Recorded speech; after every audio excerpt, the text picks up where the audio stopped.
Okay, well, I'm obviously not here today, but I'm still here in spirit, so we're still going to do something. This is the last kind of mini lesson of the chapter, so it is testable material for sure. Not huge, you're looking about 2 marks on your chapter test on this material, but still something that you want to be able to get.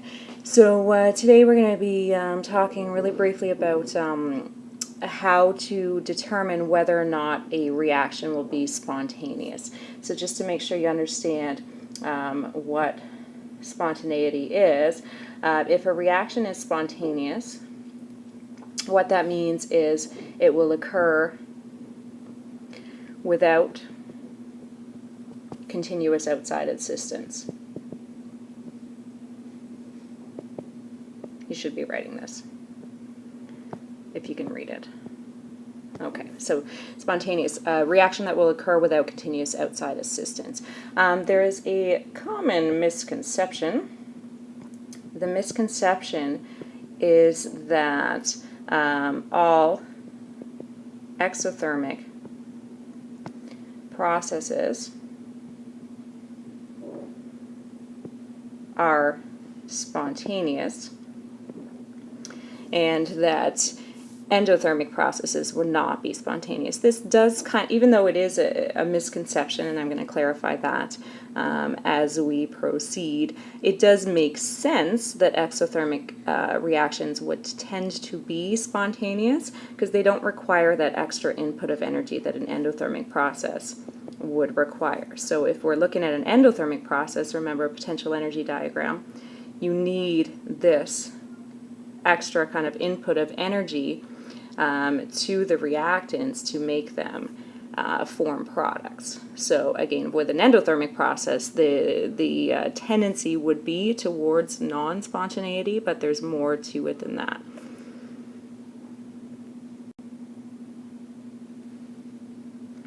So there are 2 factors that we need to consider when we are determining spontaneity.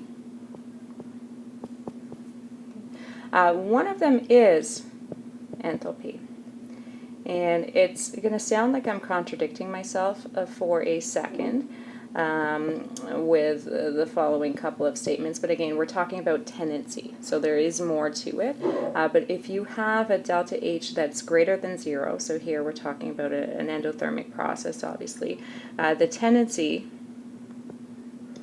is towards non-spontaneity, okay? Because again, you do require that extra input of energy, okay? So you wouldn't necessarily expect that to happen spontaneously. If you have a delta H that's less than 0, so now we're talking about an exothermic process, the tendency is towards spontaneity. So the tendency is you would have a spontaneous process because you don't require that extra input of energy. In fact, you have a net release of energy into the surroundings with a negative delta H value. But again, there is more to it than that. The second thing that we need to consider when we're trying to decide if a process is going to be spontaneous or not is something called entropy. Now, I know you might have talked about entropy in physics, and you might have talked about entropy in biology. What we're going to be considering, the symbol for entropy is S. What we're considering is the change in entropy. The definition of entropy, if you have not heard of this by this point, is we're talking about a measurement, or a measure of that says measure, of the randomness or disorder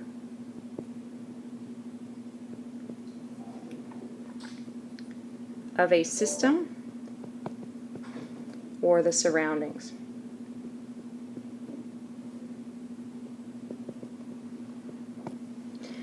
If entropy is increasing, what you have is a change in entropy that is greater than 0, which corresponds to more disorder, or you can think of it as less organization. So So again, with a positive change in entropy, what that corresponds to is more randomness, more disorganization, more disorder, less organization. Okay, these processes tend to be spontaneous. So again, we're talking about reaction spontaneity or change of a system that's spontaneous or not. And if you have a system where it's getting more random, so getting less organized, the tendency is towards spontaneity. Okay. If you have a decrease in entropy, what you have is a delta S that is less than 0. What that represents is more organization. So something is getting more organized or less disordered. Okay, and the tendency, if you have an entropy change that is less than 0, so negative, the tendency is towards non-spontaneity. Okay. So you're probably good with understanding the enthalpy stuff, but in terms of entropy, there are two things to consider.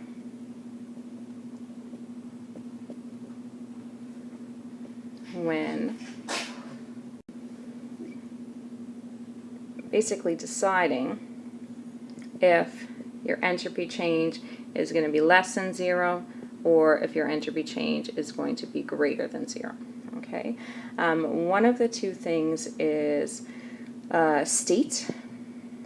So if you're thinking about organization of state, the entropy of a solid is much less than the entropy of a liquid, which again is much less than the entropy that's associated with the gas state. Okay, and again, that makes sense because if you're thinking about level of organization, a solid is much more organized in terms of particle arrangement than a liquid, and a liquid is much more organized in terms of particle arrangement than a gas. So if you have a reaction, let's say, that has maybe a couple of gas state reactants that end up, so maybe it's a synthesis that end up forming a solid, then this is a situation where clearly entropy is decreasing. You have a system that is getting more organized as those reactant particles solidify, essentially. So that in this situation, just considering entropy, the tendency would be towards non-spontaneity. Okay, and vice versa. If you have, just consider for a second the reaction going the other way. If you have solid reactant going to gas products that's getting more random, less organized, more disorganized, that would be a situation where your entropy change would be greater than 0. Okay? The other thing to consider, so again, there's two things to consider. The first one is state. Good number that. Okay. Second one is just number of particles involved. So what I mean by that is look at your Stoic coefficients, and I can give you an actual example in a second. But if you have maybe a couple of things reacting to form, I don't know, a couple of other things, and look at your maybe Stoic coefficients. So I'm just clearly making stuff up now. Here I have 9, you can think of this as 9 particles involved. And according to the Stoic coefficients, 9 particles react to form 3 particles. So this is kind of, you can think of it as, putting clothes back into the closet. You have a whole bunch, you're sticking together Lego blocks. You have a whole bunch of Lego blocks over here. Stick them together in such a way that you make kind of fewer pieces, really. This is getting more organized. So in this situation, your entropy change, I would expect to be less than 0. It's getting more organized, so less disorganized. And again, vice versa, if you have few particles for reactants going to many particles as products, you're like taking apart a big chunk of Lego into all of its individual pieces. That's getting less organized, more disorganized. So that would be the reverse situation from what's up here right now, would be an example of an entropy increase. So getting more disorganized.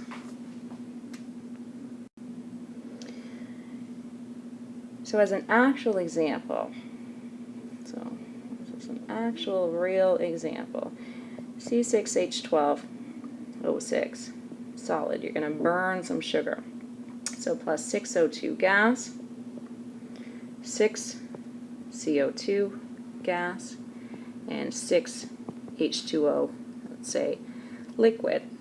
So looking at a couple things here, so what we're trying to do here is decide what's happening to the entropy. Is it getting less organized, or is it getting more organized? So consider the states. I have solid and gas going to gas and liquid.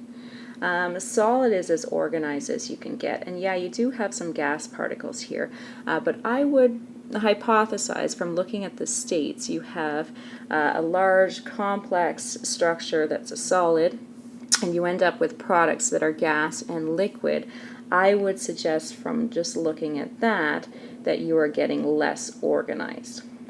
So I would suggest that you have a positive entropy change. You're getting more disorganized as you take apart that solid. And yeah, there's some gas here as well, but you end up with gas and liquid, which is much less organized in terms of state.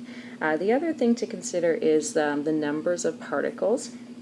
So I have 1 here and 6. So I have 7 particles involved on the left-hand side, and I have 6 and 6, 12 particles involved on the right-hand side. So this is taking all of the clothes out of your closet and throwing them around the room. Okay, so definitely that supports the idea that you have a positive entropy change here. So you have more disorder as this reaction proceeds.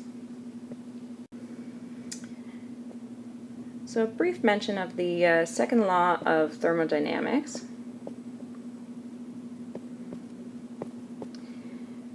We know the first law, obviously, is energy can't be created or destroyed, just kind of shuffled around, and that allows us to connect the system and the surroundings and talk about Q and enthalpy and that sort of thing. The second law of thermodynamics is the entropy,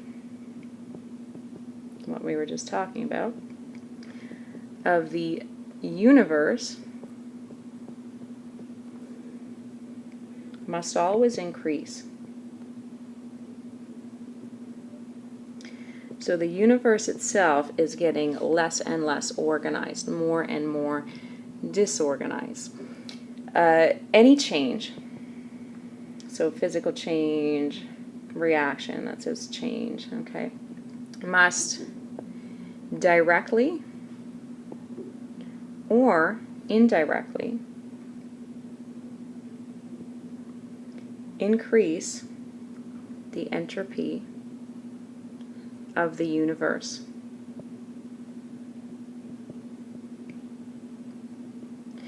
So this is something that is a little bit confusing, because you could have a reaction that is clearly getting more organized. So maybe you're forming a crystalline solid from elemental gases or something like that. Okay, so this reaction itself does not directly increase the entropy of the universe, because it by itself is getting more organized, but its indirect effect must increase the entropy of the universe.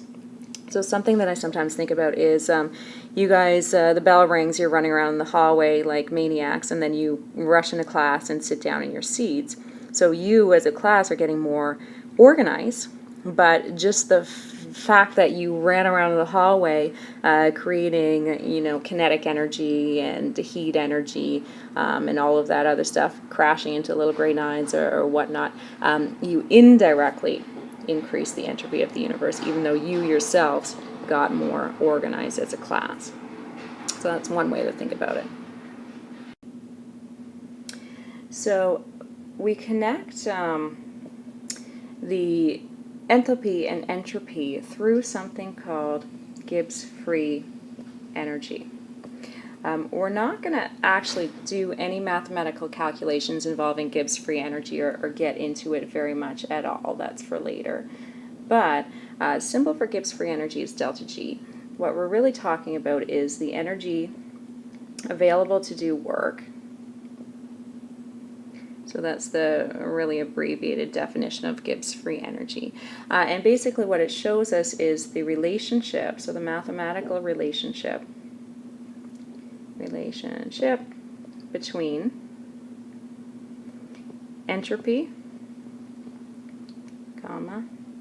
enthalpy, and temperature. Big idea with delta G, and this is all we're going to be talking about, is if you have a positive delta G, the reaction will not be spontaneous. Never, never, never. If you have a delta G that is less than 0, the reaction will be spontaneous. Okay. Something to note even before I show you this equation, really, really important for your interpretation, is that the temperature that we use in this equation is in Kelvin. So there is no negative T values in this equation. So that's really important, again, for your interpretation. So here's the equation that you need to use when you're thinking about Gibbs free energy, and we're only going to do this qualitatively. You'll see what I mean by that in a second. So at no point will we ever plug in numerical values for any of these components. Gibbs free energy is in units of kilojoules. Your enthalpy change is in units of kilojoules. Your temperature is in units of Kelvin. Okay, so make sure you realize that. And your entropy is in units of kilojoules per Kelvin. Okay. Again, really the only reason that I'm mentioning units, we're not going to be plugging in actual numerical values, is to just make sure you realize that this temperature has to be in Kelvin. Okay. I'm going to give you a little summary table here, which I don't want you to memorize, but I want you to be able to use the equation that we just wrote down to interpret. Okay, so I'm going to fit in this summary table here somehow by cleaning this up. La, da, da, da, da. So we do have a lab tomorrow. So for you guys, that'll be period 2. Make sure you're here on time. The lab won't take very long, so we will also have time to talk about the test. So here's our Gibbs free energy. And again, keep your eye on what you want your delta G to be for a spontaneous process. Your delta G needs to be negative to have a spontaneous process. Okay? So here's our summary table. Just give me a second to write it down. Actually, maybe I can pause this here. There we go. There, look, it appeared just like magic, hopefully. Now this clearly is the most beautiful thing you've ever seen in your life, and if you don't have enough time to copy down, I'm sure you can rewind it and get back to this, but let's just take a second, copy it down. Are you done yet? Done yet? Okay, stop copying and just look. And again, you can pause this to get it down. But again, I'd rather have you listen so that we can interpret it together. Okay. First off, if you are looking at an exothermic process, again, tendency is towards spontaneity. You don't need an extra input of energy here. You actually have a net release of energy into the surroundings when you have an exothermic process. That's favorable. If you have an increase in entropy, what you have is more disorder, so less organization. That's favorable for a spontaneous reaction. So if you look at the intersection between these two things on my chart, you have the best of both worlds. Your enthalpy is saying yes, okay, so your delta H is saying yes, I want to be spontaneous. Your delta S is saying yes, I want to be spontaneous. So when you have a system that is both exothermic and has a positive entropy change, then yes, this will always be a spontaneous process. That is the best of both worlds there, okay? On the flip side of that, if you have an endothermic process, you need a net input of energy in order to make this go. So the tendency is non-spontaneous. So here, your delta H is saying, no, I don't want to be spontaneous, okay? And if you also have a decrease in your entropy change, what you have is more organization, less disorder. That as well says, no, I don't want to be spontaneous. So again, if you're looking at a system that has a positive enthalpy change, so an endothermic process, and a negative entropy change, so getting more organized, this will never be spontaneous. This is the worst of both situations for a spontaneous process. Where things get interesting is where you have kind of one factor saying, yes, I want to be spontaneous, and the other factor saying, no, I do not want to be spontaneous. And that's when you need to consider what's going on up here with Gibbs free energy. And again, a negative delta G means spontaneous process, and it connects delta H with delta S. So taking a look, maybe let's just look at the exo first, okay? So I'm over here in the exothermic column, okay? So in this situation, my delta H is saying, yes, I want to be spontaneous. I don't need a net input of energy. I have a net release of energy, so that tendency is towards spontaneity. But you have a delta S that is less than 0, so you have a system that's getting more organized, okay, or less random, so the tendency is towards not being spontaneous. So this is when you have to look at your temperature. So I'm looking up here at the Gibbs free energy equation. We're not plugging in actual numbers, but start to think mathematically. I have a negative delta H, okay? For a spontaneous process, you need a negative delta G, okay? So remember, that's your kind of goal for a spontaneous process is a negative delta G. Your entropy change is negative, okay? So when you're and Kelvin temperature is always positive. So just mathematically, you have a negative value with your delta H, you're subtracting a negative. That's the same thing as adding a positive. So to keep your delta G negative, which is what you want, you need a high or low temperature. Think about it for a second. So again, subtracting a negative is the same as adding a positive. You have a negative.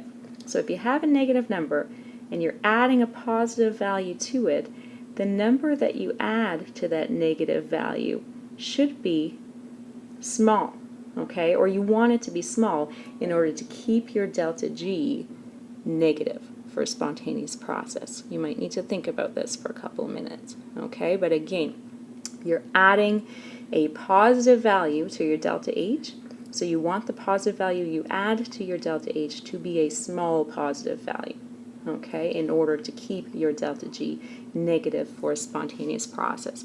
So this one is a temperature dependent situation, so I'm writing back in the chart here, okay? We need a low temperature in order to have a spontaneous process. I'm just going to put reaction, though it could be a physical change as well. So taking a look at our other remaining situation here, okay? So if you have an endothermic process, the tendency is towards not being spontaneous, because again, you need that extra input of energy for that reaction to proceed. But you have maybe a system where the entropy is increasing, so it's getting less organized, so that tendency is towards spontaneity. So again, look back at our Gibbs free energy. I'm just going to, whoops, I meant to erase, but that didn't end up working out really well. I can't erase apparently. Hold on. Okay, so I'm just going to do it like this. Okay, so looking back at our Gibbs free energy expression, with a endothermic process, I have a positive delta H. And with my entropy value, so again, looking back, I have an entropy value that is negative, right? No, hold on. What am I doing here? Bear with me. Sorry guys, I lost my spot here. Okay, so we're looking at this box right here, okay? So I have a positive enthalpy change, okay? So again, tendency is towards non-spontaneity here. And I also have a positive entropy, so tendency is towards spontaneity. So my enthalpy says, no, I don't want to go, I don't want to be spontaneous. My entropy says, yes, I do want to go. Remember, for a spontaneous process, I need to have a negative delta G. So again, thinking mathematically, what I plug into my T always needs to be a positive value because, again, Kelvin, okay? As low as you can get is 0. So if you have a positive enthalpy and you're subtracting and you want your answer to be negative, the larger this value is, the better, okay? So if you have a super high temperature, Kelvin temperature, you're subtracting a big value from a positive enthalpy, which might kick you over to a negative delta G. So back to our chart. There it is, okay. Back to our now messy looking chart here. If you have a positive enthalpy and a positive entropy, okay, this will be, again, it's temperature dependent. This will be spontaneous at high temperatures. The higher, the better. Okay, so again, don't memorize this chart. Know how to work with this Gibbs free energy equation, which I'm wiggling around all over the place. Okay, so again, you have two temperature-dependent situations. That's when you have kind of contradicting pieces of evidence, so one saying yes, one saying no. Okay, so think about that. Again, we're not plugging in actual numerical values. I'll show you in a second what sort of questions you'll be asked and how to answer them, and then there's a worksheet as well there for you on the front counter called something like Gibbs free energy. Okay. So that's the summary chart. Okay, so that's up there in the video. That's easier to rewind and show if you didn't get it from my messy chart explanation. Okay. So I'm going to show you a quick example up here. And again, this is just one of the questions from your worksheet. So I'm just going to kind of illustrate how you're going to answer this question. So the question would be something like, here's a reaction, so here's a system. Is this spontaneous as written? And if it's not spontaneous as written, what conditions are necessary in order for it to be spontaneous? So again, you're considering, so clear, well, hopefully by now you should realize that you have a negative delta H. Okay, it's on the product side, so you have a net release of energy into the surroundings by the system as it undergoes this particular change. So the tendency when you have a negative delta H is towards spontaneity. Okay, so this is saying, yes, I want to be spontaneous. Now, you need to consider entropy, so that's really the new thing. Okay, this equation is balanced already, so I have 1, 1, and 1. Okay, so you have two particles on the left-hand side, one particle on the right-hand side, so you're getting more organized, so you're putting your shoes back in the shoebox, okay? But also look at the states. I have gas going to solid, so that is clearly getting more organized, okay? So that is not favorable. You have a negative delta S, okay, because you are getting more organized, less disorganized. So here, the tendency is towards non-spontaneity, okay? So chances are this is the type of question that I would give you on a test. Otherwise, it'd be too easy. You have one factor saying, yes, I want to be spontaneous. The other one saying, no, I don't want to be spontaneous. And that's when you need to think about Gibbs free energy. All right, so again, we're not plugging in actual values. You don't ever need to look up what the entropy value is for this particular system. You just need to keep in your head that you want a negative delta G for a spontaneous process, okay? So you have a negative delta H. You want to subtract something from that, but what you're subtracting is a negative value. So again, subtracting a negative value mathematically is the same thing as adding a positive. So essentially you have a negative value that you want to add something to, okay, or you have to add something to. So that means the something that you want to add to that negative value to keep your delta G on the negative side needs to be small. The smaller the better. So what that means is you need a low temperature in order to have a spontaneous reaction. So on a test, because I know that's what you guys are thinking about, all you need to tell me is you've looked at your delta H and you realize what that means. You've looked at your delta S and you realize what that means. There's a temperature connection, so you consider Gibbs free energy and you tell me that this will be spontaneous at a low temperature. Your delta G will be negative at a low temperature, okay? Lower the better, and don't worry about numerically how low, okay, or is it going to be low enough, because again, we're not working with actual numbers, we're just doing this qualitatively, okay? So this would be an answer on a test, and this would be like a 2 to 3 mark sort of question, depending on how difficult this system is to analyze, okay? That's it. Again, lab tomorrow. You have a worksheet for this. The answer key to the worksheet is on the My Class website. So try analyzing those systems on the worksheet the same way that we just did this one. And we'll talk about the test tomorrow, and we'll do the lab tomorrow. Okay, that's it. Work.